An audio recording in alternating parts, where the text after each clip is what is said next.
I'm trying to get into... Oh, I was going to start it. No, just do the intro up front. Welcome to One Topic, where we stick to one topic. My name is Autumn Fisher. My name is Greg Russ, and I've been spending the morning watching videos of John Cena having a boner in the ring. Ew, he did? I was just doing that because I know you wanted to say something, and I steered the direction. It is true, though. I did spend the morning. There was a match where he was wrestling The Undertaker, and when he was tombstoned into the mat, it looked like he had a boner. But that one was clearly his jean shorts bunching up. But then he went on some talk show because it became a thing. It's like John Cena had a boner. Then they started showing clips where it looked like he really did have a boner. But in wrestling, I don't know. Like, it could have been, John Cena had a boner when he was wrestling The Undertaker, and then they did, a spot in the ring where he had a boner because they're making fun of it. So I was trying to decipher it all, but he went on some talk show and he said, yeah, it happens sometimes. Can't control the body. Can't spend too much time thinking about it. I'm obviously paraphrasing, but it was pretty much the gist of it. It's like, you just have to continue forward. You got a boner in the ring. I mean, that's true. And I guess I could understand, like, the excitement, right? I mean, yeah, there's like adrenaline. Excited. Yeah, adrenaline, lots of blood flowing. Probably also on some sort of, HGH or something, Well, some of those dudes are good looking. Well, they probably have bigger boobs than a lot of women. No, I meant dudes. I know, boobs. A lot of meat. Oh, a lot of meat on them bones. Yeah, but it's different types of boobs when it's pure muscle. Yeah, pure muscle. It's not, I guess, what was his name? Rikishi, I think. He was a wrestler with a big ass. And one of the moves was rubbing people's faces in his ass. Really? Yeah, but I don't know if Rikishi and John Cena ever wrestled. That's so strange. I'll do some quick research.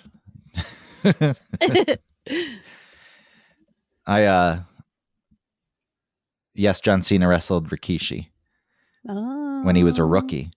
And he was like, please rub my ass in your face. Yeah, that's when nobody liked John Cena, though. Like, they were really pushing him. And people were like, who the fuck is this guy? And I think I got this from the Mr. McMahon documentary series on Netflix. How was that?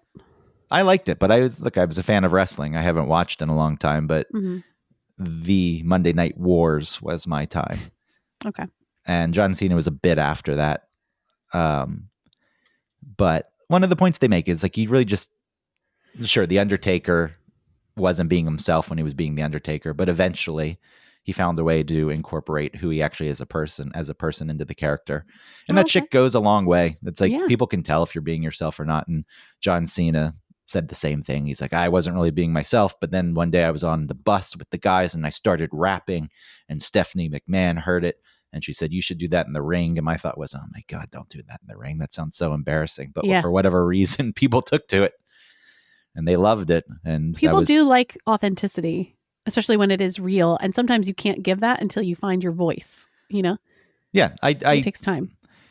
I agree. Like, John Cena rapping is not something on paper. It's like, that sounds like a good idea. That sounds like really embarrassing. but it worked because I guess it actually was, who he was. And that's when he changed from the Speedos to the jorts and apparently started. I was going to ask, what does that mean?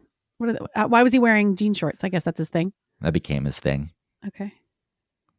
And they hide the boners better, I guess. Yeah.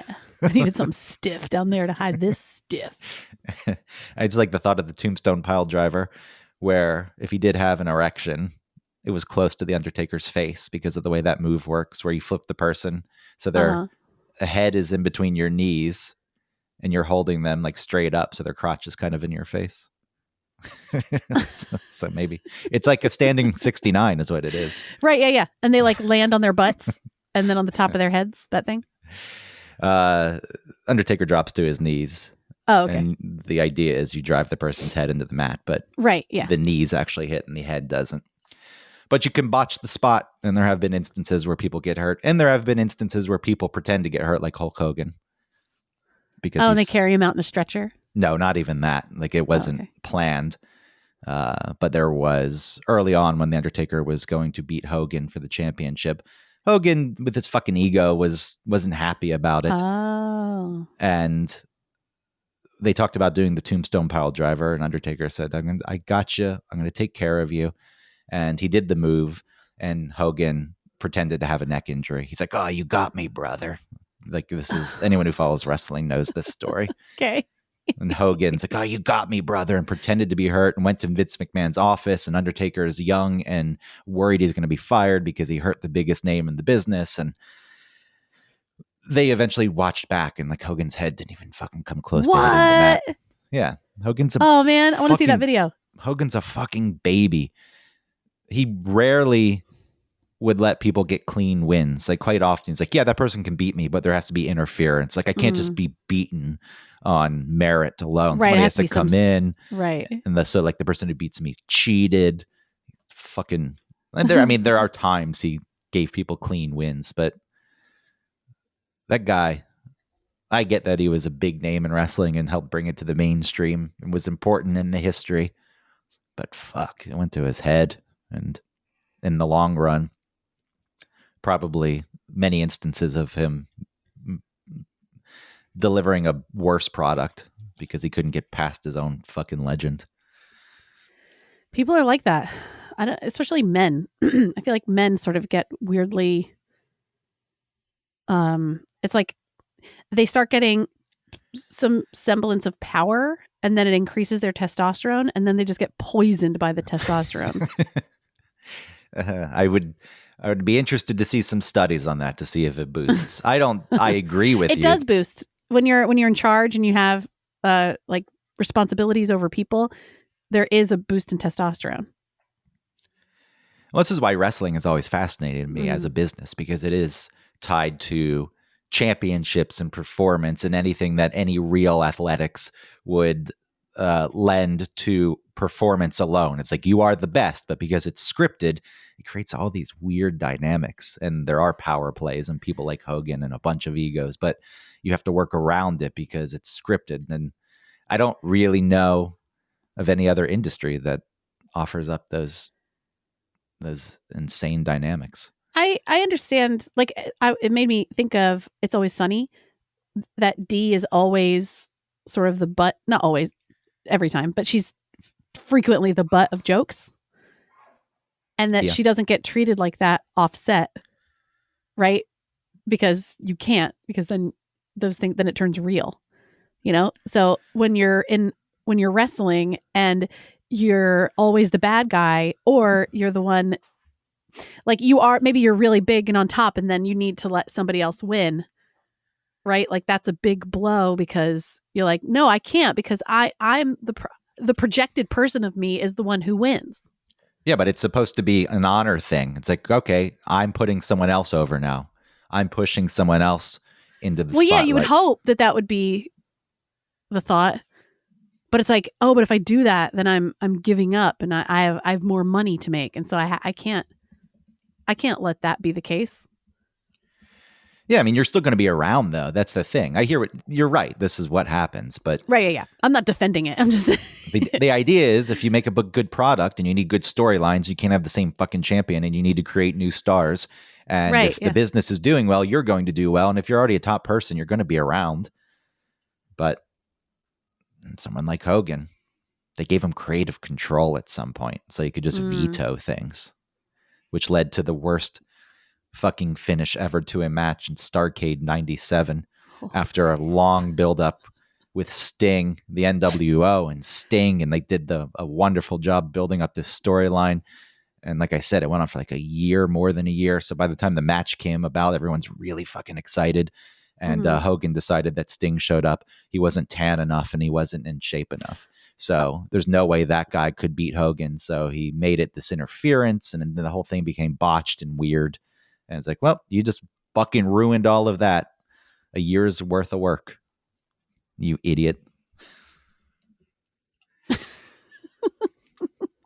It's just, I really do think, like, not only maybe is that testosterone, seeping into his brain, but also there's a lot of chemicals going on, right? Like, they're doing a lot of weird shit to stay big and to stay you're right. Excited. There's definitely steroids going on. Yeah. Which I never cared about. That's the big scandal with the steroids. It's not like they were going out there In promoting. wrestling? Yeah.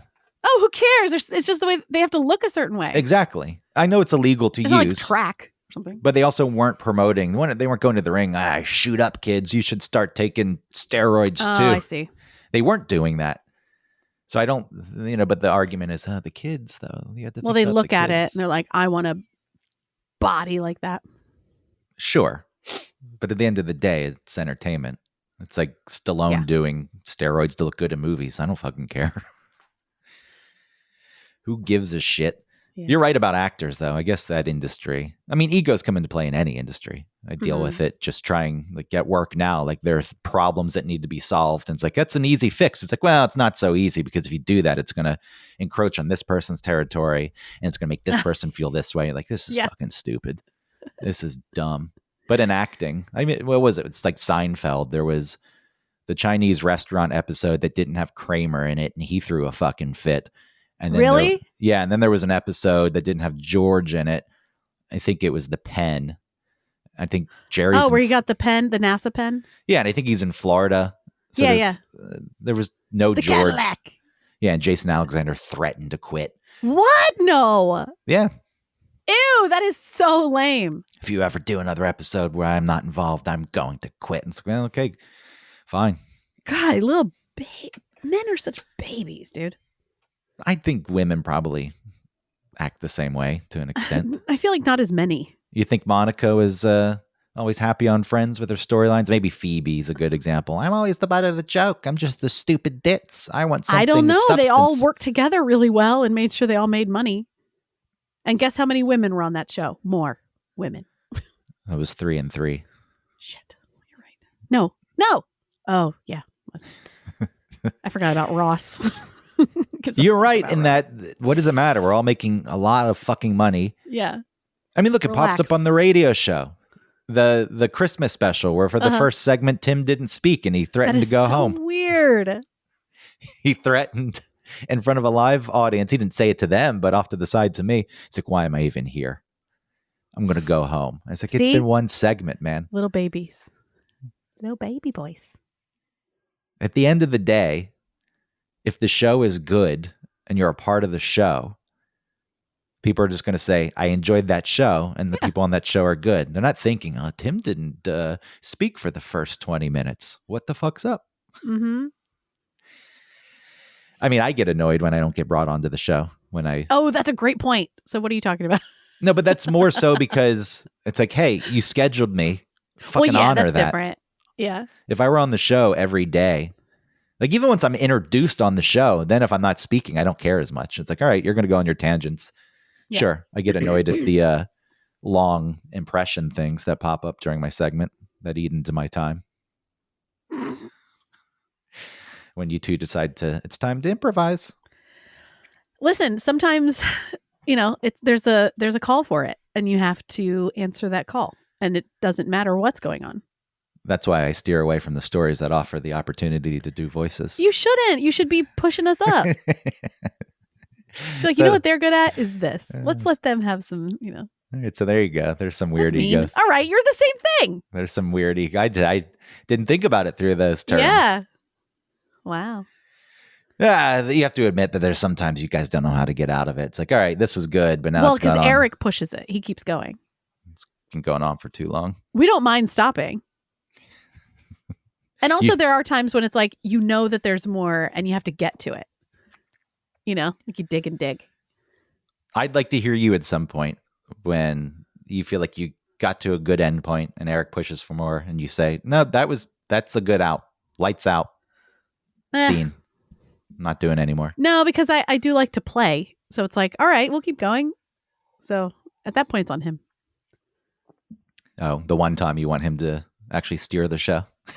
Most of the time, it's like, he's steering the show in a direction away from what I wanted to talk about or say. And it's really annoying. But this one time, you're like, it's on him to steer the show. Oh, I feel like I've gotten way more comfortable with him steering the show. But like I do have to like suppress things when that happens. Not all the time. Huh? It's just the egos involved. I don't feel like I have a big ego. The only thing that I could maybe see as being interpreted as having a big ego is when I complain that I don't know what the fuck's going on with our schedule. And it's like, oh, she has to, like, oh, make sure you tell Autumn. It's like, yeah, fucking tell me what's going on. That's not an ego asking for information so you can No, properly... I know, but that's what I'm saying, like, interpreted that way, where someone could, like, say it and see it as a way of, like, oh, she has to... All right, if we rank... Because that's how it's talked about, anyway. If we rank the members of the show from biggest ego... That's from smallest ego to biggest, because I want to save the best for last. Okay. I'd agree. Probably George. You. Oh, yeah. It's hard to gauge. On some level, I think George knows that he's good, but it hasn't turned into an ego yet. I feel like he still makes mistakes and things and is very apologetic, so I don't think that he has a big ego. He's never like, it's not my fault that this... He's like, sorry, I did it. Sorry. I try to stir shit with him. I was like, you should be the one on the air talking. Or like the days somebody's out. Like if you're out or Tim's out or Jared's out. I always, when I joined the show, I was like, you've been talking a lot today since some so-and-so's out? It's like, kind of. I was like, you should be talking more. You should be talking more than some of the people in that room. Why do you do that? What's wrong with you? I actually think it's true. I think George is good. No, he brings good things to the table. I think George has interesting thoughts. And he does. I guess because that ego isn't present. He also does grasp what is good and worth bringing up. I agree with that too. Yeah. And can contribute to a conversation without derailing it. Mm-hmm. So you think you have a bigger ego than George? I think marginally. Because Okay. I am in a higher sort of position than him, so I probably have a little bit more of an ego than him. Okay, so it's George, and then I don't know, Nick probably has less of an ego than you. Ooh. All right. Well, I really feel like me and George and Nick are like just little, like on a bar graph or something, just like very close. You have more of an ego than Nick because Nick's never gone up to security guy. Oh, shut up. Don't bring that's not the same thing. And when the security guy looks at the I ID was confused and says, Autumn, and you think he's talking about you being a part of the radio show, and he's really talking about the character who's on screen for a total of 3 minutes at the end of 500 Days of Summer. Yeah, how am I supposed to know that that's what they meant? I have more of a connection with it being Nick's gig and him working there with Nick frequently, that Nick's worked there for like 20 years. And then me being on the show with and being whatever. Like it makes more sense for me to think he was referring to me. And like you said, a 3-second fucking thing of a girl named Autumn in 500 Days of Summer. I would put Nick. I maybe would put Nick first because Nick has more reason to have an ego and he doesn't because he hosts the show on the river. Yeah. He's like legacy Atlanta radio. Yeah, he's a public figure in the city for other ways, not just radio. You know, he had the tea shop, the coffee shop, which is a community thing, but people probably knew him from that. He doesn't have that anymore? I don't know. I think it's in the process of change. Okay. But it's a lot of work. It's like not anything necessarily bad. No. Just, interested. And then he does the karaoke, hosts the live band karaoke. So yeah, he has a lot of opportunity and he's never really had an and ego. He's on stage singing and like. Yeah. So Nick first, George second. George, if he got any kind of spotlight, I'd like to think it wouldn't go to his head. Yeah, I don't know. Right, I would like to think. I feel like I said. I feel like it's we're close. We're all very close. Then it would be you, and then it gets interesting, I guess. Yeah, it jumps. No, it doesn't jump much because it would either be me next, or possibly Tim. Tim and I are similar in that we think we suck, but also think we're great. But so does Eric. Well, Eric doesn't have as much of that. The I suck as we do. He brings it up, acts like he does. Okay. I think, I don't know. It's tough. Yeah. Because I understand a lot of Tim's actions. Oof. Like when he became enraged that he didn't speak for 20 minutes. Huh. It's a very complex feeling. It's not Yeah. just, it is, I want to be a part of this. The crowd's having a good time. The show's going And well. I'm not being a part of that. And I'm not contributing to that right now. Right. And then you kind of get angry that you even have that thought in the first place, which only compounds everything. You're like, yeah, Oh but my whatever. God. You try to dismiss it and say that's not important. And then you start thinking that you suck on some level. It just becomes And complex. then you're mad that you suck. But I would still put myself before Tim. Okay. But I still think it's a jump for like Oh, yeah, you think my ego's amount that of big? ego. How could it I be? think it's a jump from me and George and Nick. Yeah. How so? No, I walk around acting Because of all the cocky. reasons you just talked about. Yeah, but in general, I think because you're talking about a jump, I think it's a step. I think it's more than a step. No, I think it's a step. All right. So if like me and George and Nick are at like the 10 to 20 range out of 100, let's say even less than that. Let's say like 0 to 15. Where do you think where do you think it goes from there? 17 and a half. What? No way. If I'm at the top with 15 and you're 17 and a half. This reaction from you is puzzling. Why? Because I don't have that big of an ego. It exists. Listen, right. But here's when mine comes out. How about this? No, you know what I'm thinking? I'm thinking that because the ego that you do have, you're using it for evil by telling George like you should be talking more. That You're has not nothing to talking do more. with ego. And then like saying like you should be in charge. You're like a little devil. Yeah, but that's nothing to do with ego. That's just unsavory behavior. I also think it's true. Well, yeah, but I'm just trying to inspire George. Trouble. I'm trying to tell George that he's got more value than he thinks, and I want him to. That's different than you saying like, "Not are you talking a lot?" Well, you should be talking more. So what? You can make a real difference. People are keeping you down, George. I never went that far.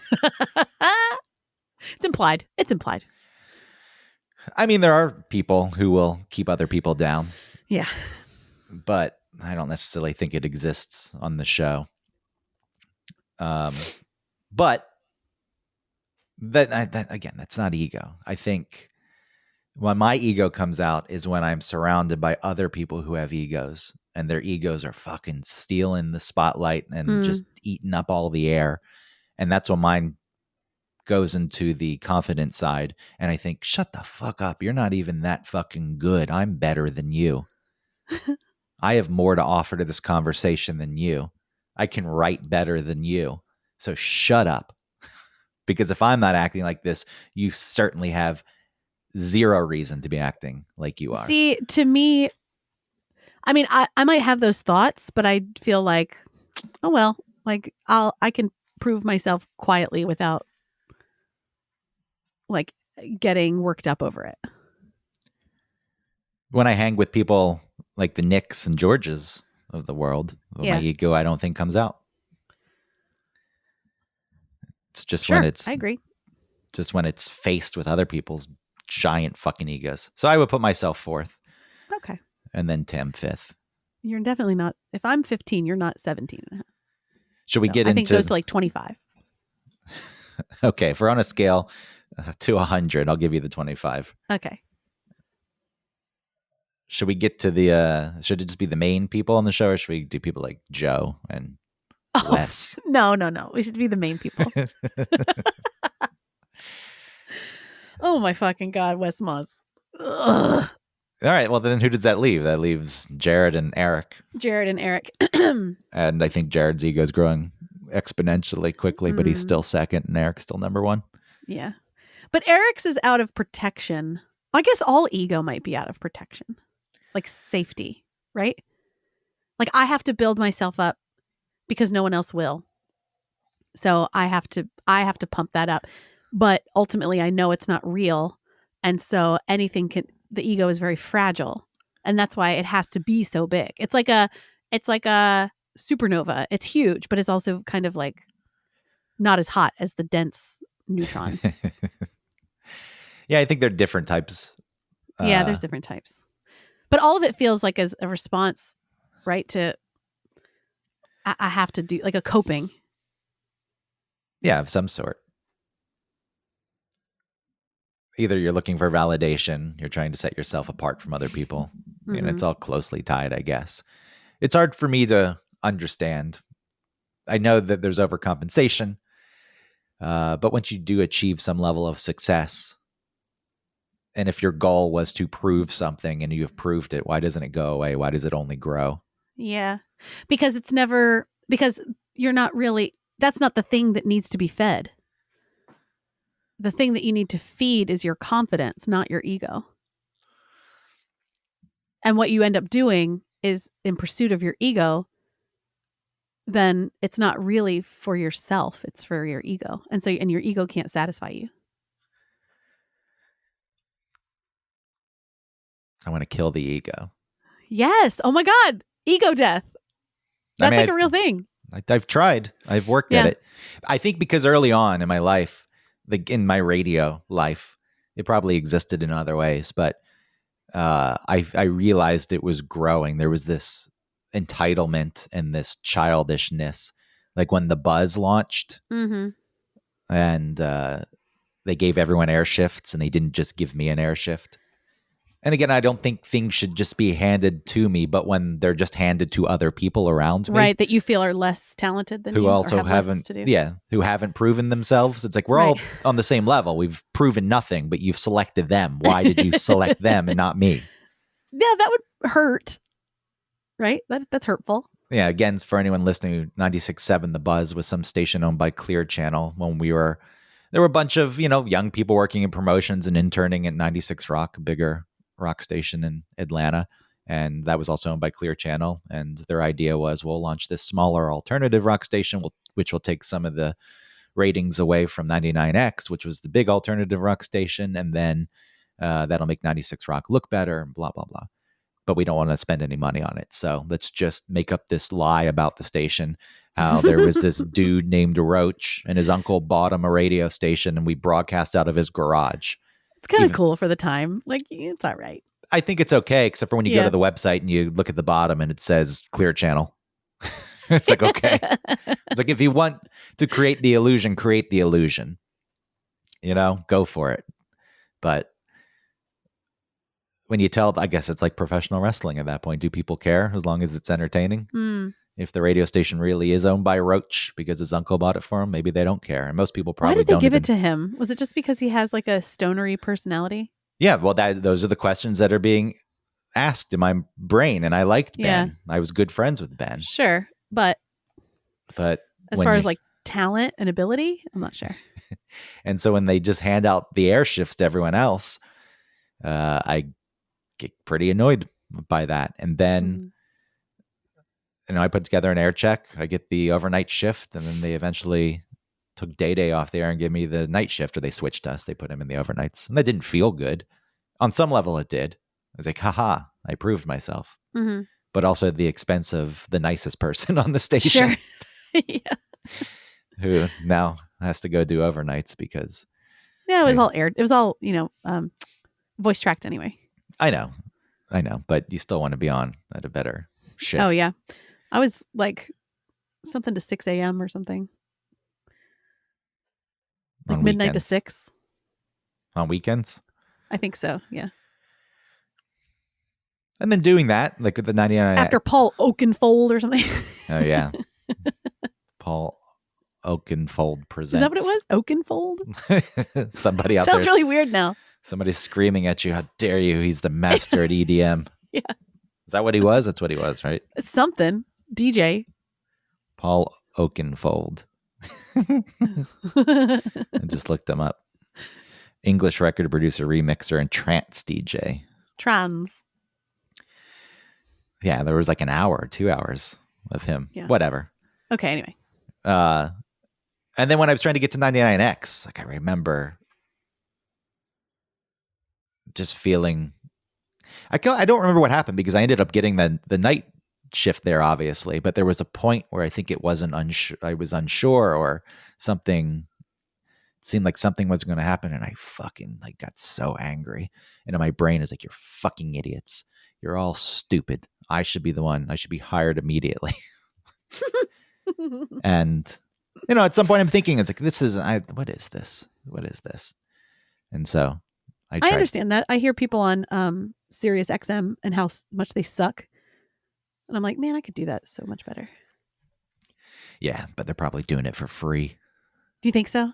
I don't. How is Sirius paying that many people to host shows? I mean, I pay. You pay for the service, so they're getting money somehow. I know, but they're so desperate to keep their subscribers. Like, I have they lower and lower the price. Yeah, I have the full package, the one with Stern and all, whatever the highest tier is. Yeah. And I had a promotional rate at $14.99. That expired. It was jumping to $30. And I wrote them. Yeah, and I wrote them and I said, hey, I can't pay $30 a month. I'm leaving. I had this rate. Can you give me that rate? And like, good news, we'll give you $12.99 a month. I was like, damn, you gave me less of a cheaper rate. They'll do a lot to keep you. Yeah, because they're desperate. Like their model is maybe it's all going to downtown Julie Brown. Like it's all going to those MTV VJs that are still around. Yeah, Nina Blackman. Is she still there? I'm not assaulted by her voice as often, so I'm wondering if she's not there anymore. I barely speak. Yeah, she can barely.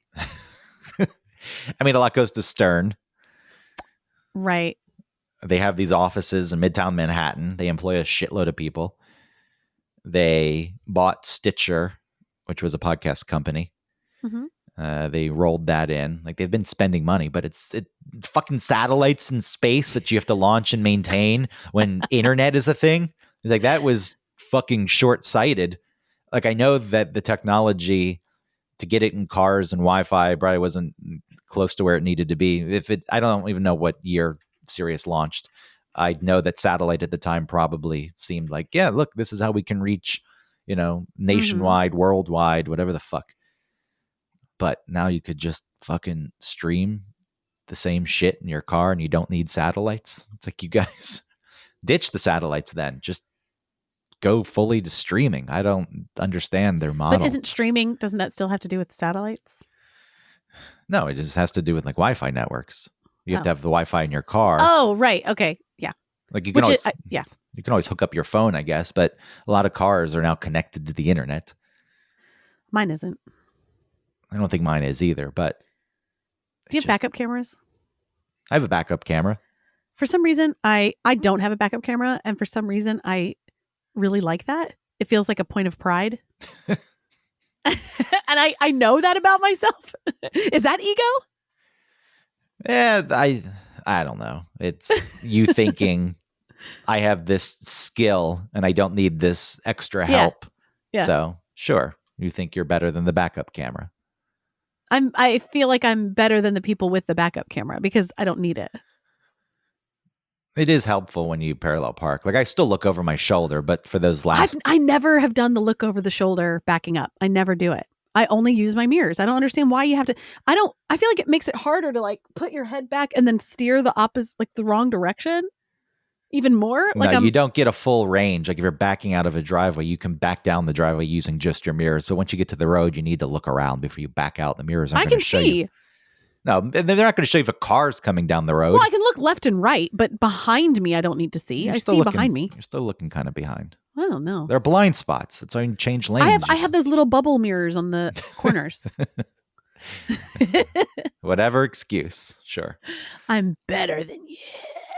Parallel parking, I think, looking over your shoulder is helpful. And then the camera is good for knowing how close you are to the car without ramming into it. Oh, that is helpful. I do know that the back, because I'm in a Kia Soul, and I know the back of me is really flat, so I can go way closer than I think I can. So I just trust that. The camera also makes it seem like there's less space than there really is. Oh, really? Yeah. I wouldn't know because I don't have a backup camera. I'm like those people that don't watch TV that have to mention it. Oh, I don't watch TV. I feel like it's more of a fisheye lens, so it kind of distorts things. Oh, sure. Doesn't beep, though. Mine doesn't beep. I don't have that. What's up with the beep, beep, beep, beep. What's up with the new backup sounds that are on like the UPS trucks or the FedEx trucks? Like I don't know. Maybe because they're not high pitched, they're better for people's brains and ears and dogs. ugh, I'm glad because that is so annoying, especially if they're just like sort of parked in reverse, just like waiting for something. Like, shut the fuck up. I assume that's why they made the change because that backup beeping noise was annoying. Now it's like this weird.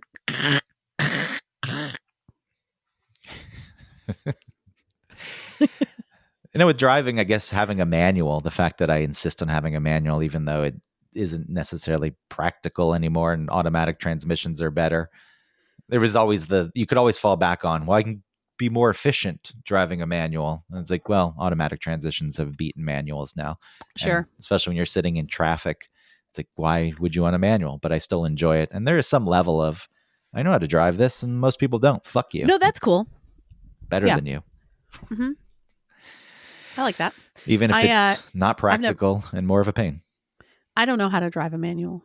Loser. Oh man, I don't have a backup camera. It's fun. I enjoy driving.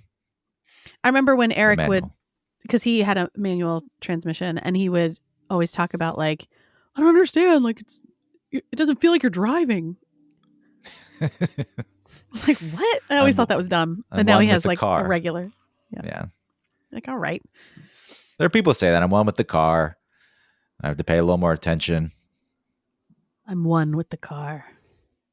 Sure. Come on, girl. You can make it.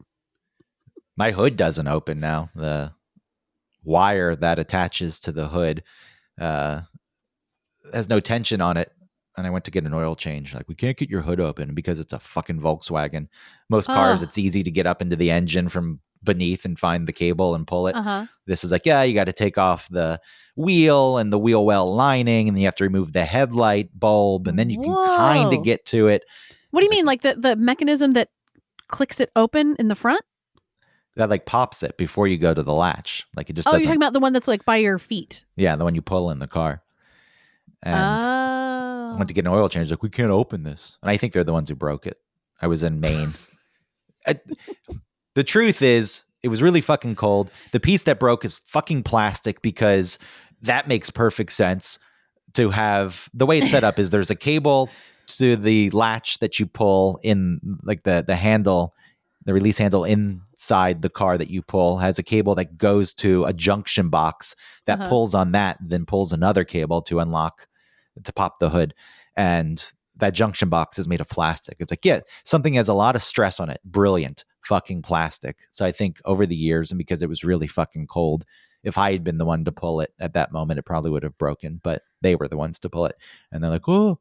And then I went to a shop in Maine and said, if you get this open, I have a feeling you won't be able to fix it, but I'm curious if you can you fix it? But if you can't, can you just change my oil? So they opened it and they said, yeah, it's this junction box. We don't have the part.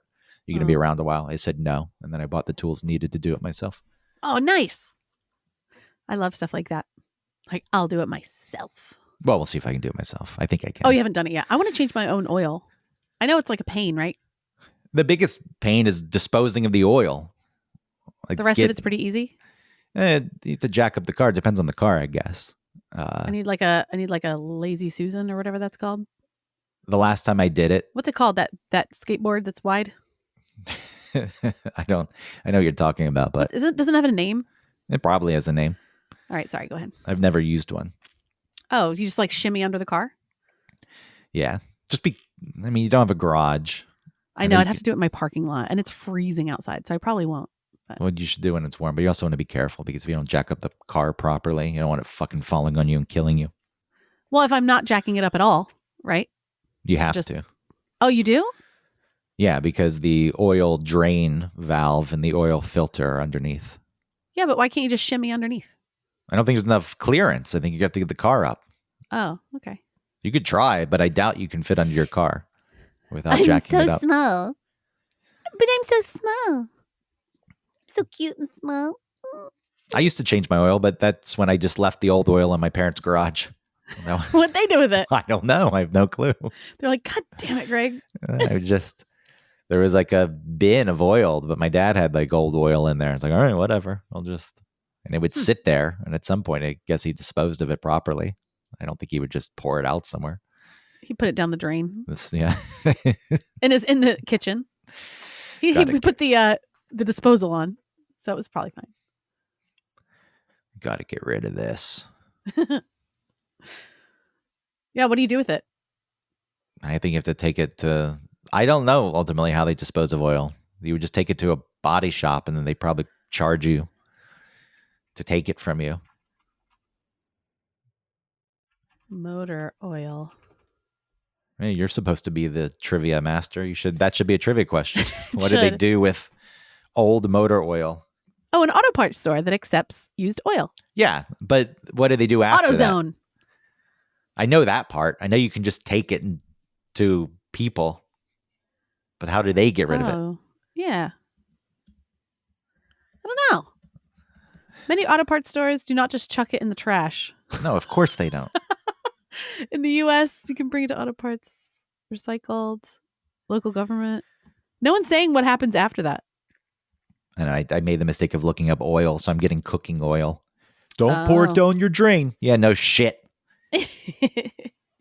Let it harden, then throw it in the trash. I do that. Do you use that powder? I had a big, I had like a mug of bacon grease, and it had turned like white. And Ellie was like, "There's a really old cup of coffee over here." It's like, no, that's just bacon grease. And so I scooped it out. And I was, I forget what the Reddit thread is called, but it's like, I think it's like forbidden, like hashtag forbidden, not hashtag, I'm sorry, / forbidden something. And it's like things that look like other things that aren't that thing. So I thought about the white grease looking like mashed potatoes, and I called it forbidden mashed potatoes. And then, like, have you seen those horse hoof or like cow hoof like cleaning videos? Yes. Yeah, where they shave those like. Why is this a thing now? But they call that forbidden coconut. It's gross. I know. The fact that I have seen it, that it's become a thing. Mm-hmm. It's so gross, but it's not as gross as those like cyst popping videos. Like I can't handle those, but some of this horse stuff, like I'm sorry, like cow hoof things I can handle. It's like, there's an abscess, and it's like they're pushing it and they're cleaning it out. Ugh. Watching the cleaning of a horse hoof and a re-shoeing is interesting. Yeah. But yeah, it's gotten to the point where it's like, this cow's in pain. There's an abscess. I need to find it. And then they find it and it oozes out. They clean it. And then they put the little, they like shuck all that stuff off of there, and they clean it out, and then they bandage it, and then they put like a plastic thing on the other side of the hoof. Yeah, to level it out. Well, not just to level it out, but to like keep the weight off of it, off the other side, so that it can heal and grow. Wow. Yeah.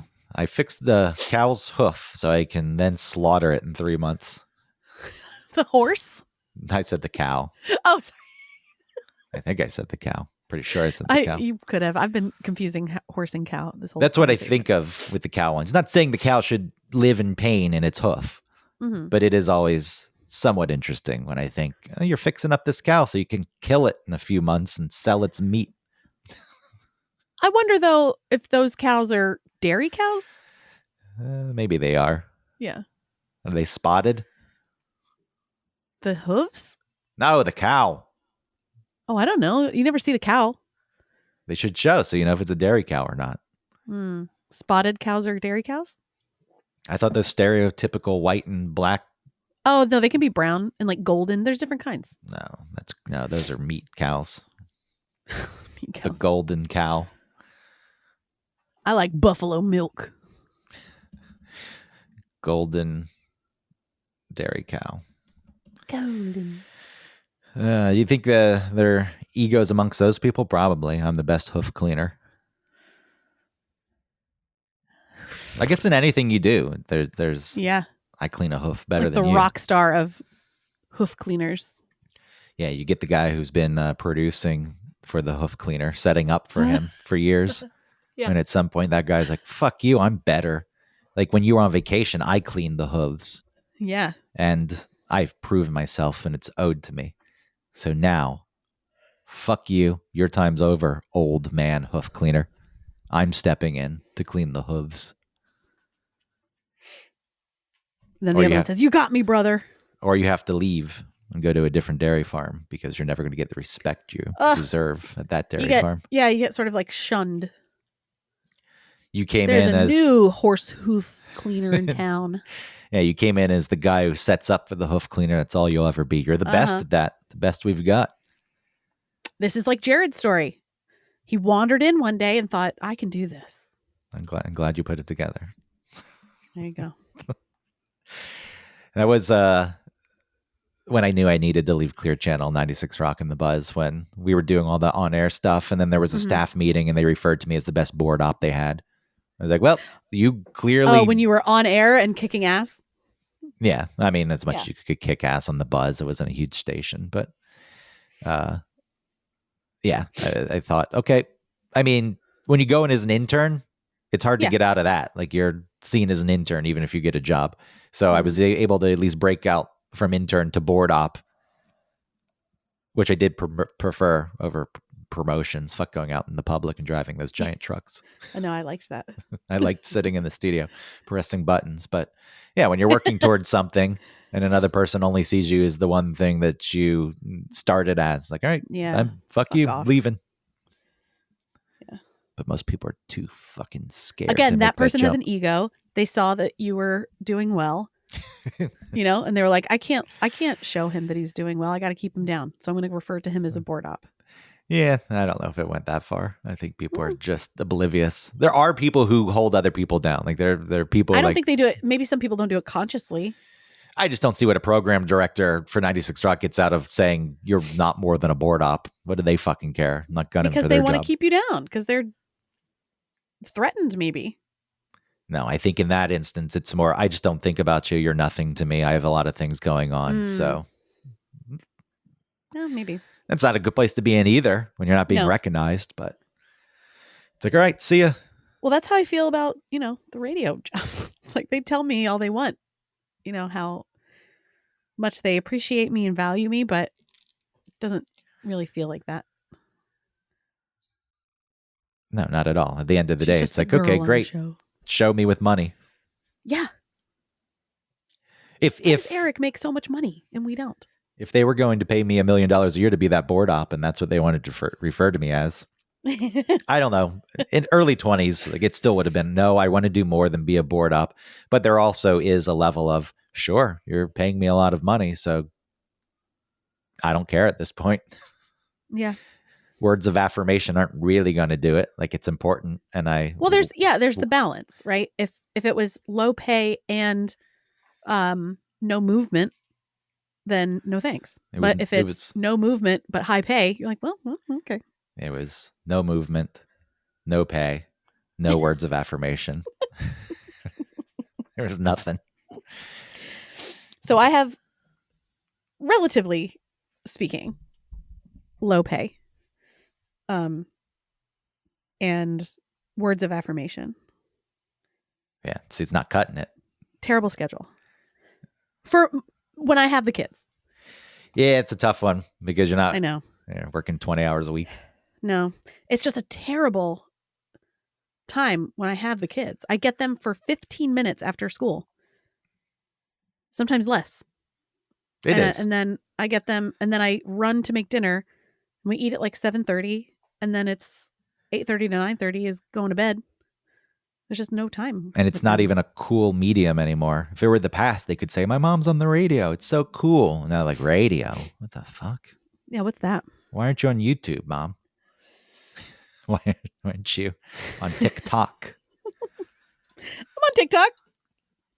Why aren't you on Tiktok? I moved over to the Zhao Hong Shu. Now that one's going away faster than TikTok. You kidding me? Zhao Hong Shu? Why? That one's straight up in Chinese. I know, it's so good. Not an ad in sight. They're getting rid of it. Fun content. Like, a lot of effort is put into the Chinese content. And they're so nice. Everyone's like, they're like, we're so excited for Americans to be here. Your stuff is so funny. And like even British people who don't have a TikTok ban threatening them, they came over also because like the Americans are funny, so we're going to follow them. I was like, that's fun. Yeah. And like the Chinese people are asking us questions like, what is it like there? Is this true? Or is this, somebody asked, is it true that you have to pay for an ambulance to take you to the hospital, or is that just propaganda? What was the answer? Totally true, dude. Totally true.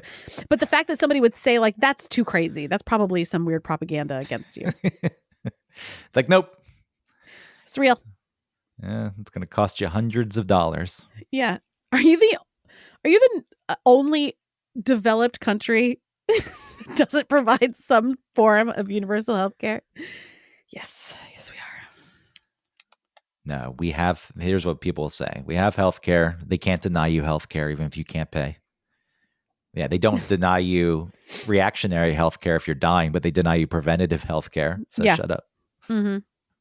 Hey, I'm here for a checkup to make sure everything's okay so I can save costs and not tax the healthcare system later on when things get really bad because you can cut it off the pass. You have insurance? No. Nope. All right. Well, then you're going to have to pay for this ahead of time. Or you can open a care credit. You can put yourself into debt. Never do fucking that.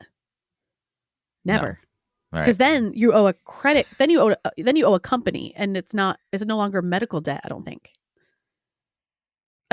I'm not sure how that works, but I think it's like a new thing, right? It's like you're on a credit card. I don't know enough about it, but yeah, I assume it's not like you owe the hospital or you owe a doctor. That's different.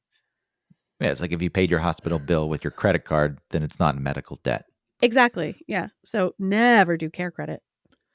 Just ignore it. That's what I do. Just fucking ignore it. I have a doctor's office from Colombia that I followed my nurse practitioner there, and she moved out of there in like 6 months. She didn't like it either. And they charged me something they shouldn't charge me for. It's like $120. And I'm ignoring it.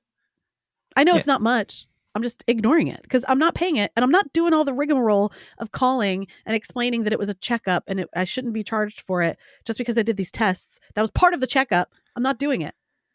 That was the thing. I went to the dermatologist and same thing. I got a bill after the fact when the insurance covered part of it, but they decided that this part and it was $500. And I said, no, I'm not paying that. I have a dermatologist also. Like I only go to the dermatologist for yearly, like look at my moles and make sure they're not growing. And nothing even happened. They didn't even like do a biopsy on anything. They just looked at it. And then for some reason I get a bill. I'm like, that's none of my business. You're messing up. I'm not correcting it for you. You can figure out what's going on. All right. Well, we're off the rails. We had a pretty cohesive topic. Even when we started talking about cars and oil. If I had a show, if I had a bigger ego and could use some like big dick energy to get my own show, I would bitch about this kind of thing. Don't you have to do someone's nails? Are they there? Yes, I do. Not yet, but they're on their way. All right, I'm so excited. What is this? You have a nail service now? No, her nail person is like, he leaves the country. He goes to Vietnam every like 3 months or something. Stays there for a long time. And so she needs her nails done. She was going to get it done yesterday. And I just got all this Gel X nail stuff, and I'm so good at it. And I asked her if I could do her nails, and she said, yes. I'm so excited. Christina has like 600 nail colors. You mean nail polish? Yeah. Is it gel or is it regular? Probably all. It's probably everything. It's probably across the board. She made some Santa hats. Well, when she did a Christmas, she made one finger a Santa hat on each hand. The ring finger. That's so cute. I need her number. I want her to text me pictures of her nails. I'll text her pictures of my nails. She would be impressed. They look profesh. Well, there's such a supply of nail polish. Oh my God, I want to talk to her about her nails. It's my hobby. All right. Hey, everybody. Thanks for listening. I hope you have a wonderful weekend. Love you. Goodbye.